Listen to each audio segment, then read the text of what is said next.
Subscribe करंतु ओडिया ज्ञान मंदिर यूट्यूब चैनल को एवं प्रेस करंतु बेल आइकन को आम चैनल सब वीडियो प्रथम देखिबा पई। माघ मास शुक्ल पक्ष पंचमी तिथि को बसंत पंचमी बा सरस्वती पूजा भाव में पालन करा जाए।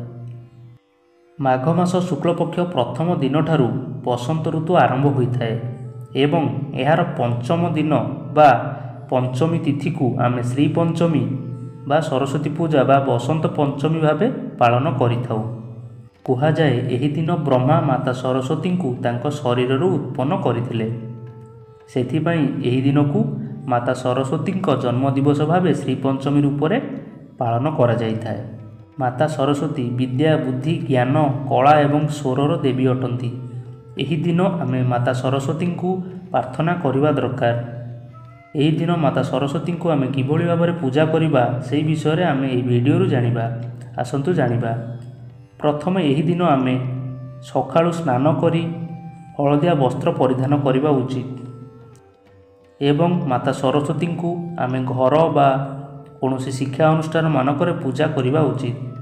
माता सरस्वती धला पद्मफूल उपरे विराजमान करिसंती, तेणु तांको आमे धला वस्त्र एवं धला फूल दे पूजा करवा उचित। जेहेतु माता सरस्वती विद्यार देवी, यही दिन छात्र छात्री माने निश्चिंत माता सरस्वती को प्रार्थना करवा उचित। यह करने द्वारा विद्या बुद्धि जशरे उन्नति होता है। माता सरस्वती को जदि आपण भोग लगाउछंती तो आपण हलदिया भोग लगातु, जेमिति कि लड्डू केसर इत्यादि। यही दिन आपण गरीब पिलामानंकु खाता बही एवं पेन दान रे दियंतु।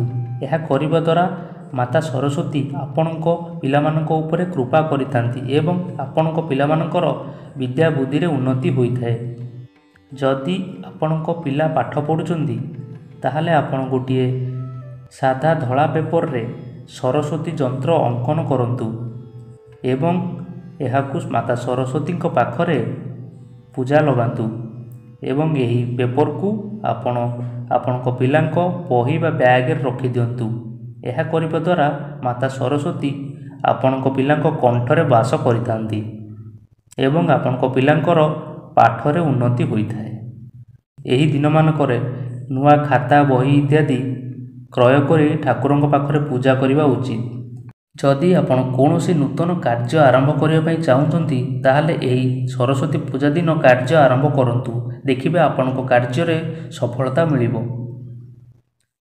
फ्रेंड्स, यही थिला सरस्वती पूजा उपरे आमर यही वीडियो। आशा करुच्ची आपण मानकु भल लागिथिबो। भल लागिथिले वीडियो को गोटे शेयर करंतु एवं आम वीडियो को लाइक करंतु। धन्यवाद।